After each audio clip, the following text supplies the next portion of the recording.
आपण तिसरा प्रकार बघणार आहे कडाकणीमधला।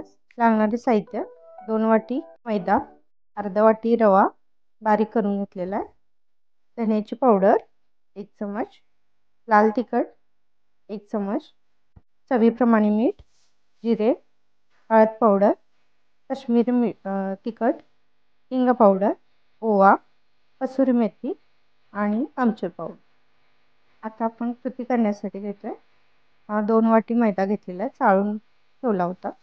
यामध्ये अर्धी वाटी रवा बारीक केलेला, हळद 1 चमचा, आमचूर पावडर, हिंगाची पावडर अर्धा चमचा, काश्मीरी तिखट अर्धा चमचा, आपला मसाला तिखट, धने जिरे पावडर, ओवा असा हातावरती चुरून घालायचा 1 चमच, जेणेकरून तो वास सगळीकडे लागेल।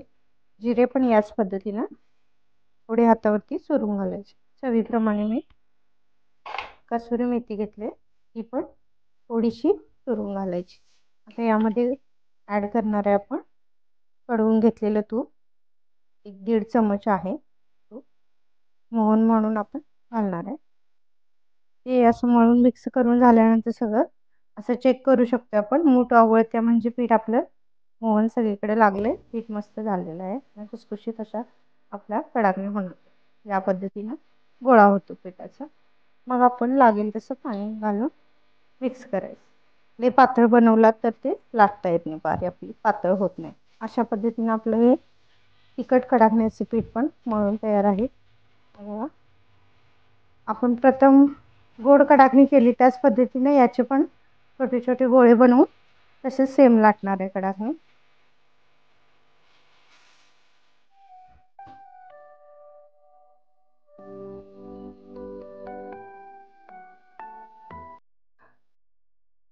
ही आपली आता तिखट कडाकणी तळून घेणार। ही आपली तिखट पुरी ही आता आपण तळून घेणार आहे। तेल तापलेलं आहे त्यामध्ये टाकते।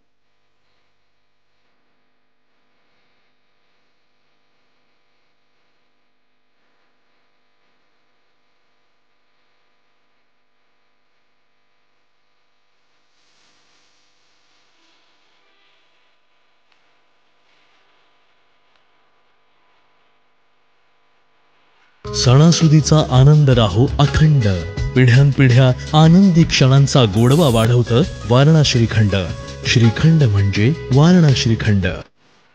आपण आता पारंपरिक पद्धतीने देवीची ओटी भरण्यासाठी वेणी आणि फणी ही पण कडाकणीच्या पिठापासूनच बनवली जायची, ही आपण बघणार आहे कशी करायची। त्याची पात थोडासा गोळा घेऊन लाटून घ्यायचे।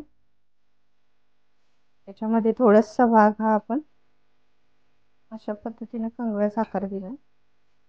हे आपण इथे आता कंगव्याच्या अशा पद्धतीने दात करूया। आता आपण वेणी कशा पद्धतीने केली जाते ते बघूया। छोटासा गोळा घेऊन असं लांब बनवली जाते। हे आता आपण 3 भाग केलेले त्याची वेणी घाल, भाग इकडे हा दुसरा इकडे।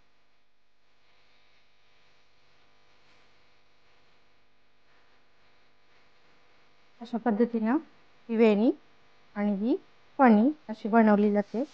देवीला ज्यावेळी कडाकणी बांधली जातात 5व्या माळेला त्यावेळी हेही देवीच्या समोर ठेवले जाते नैवेद्यासाठी।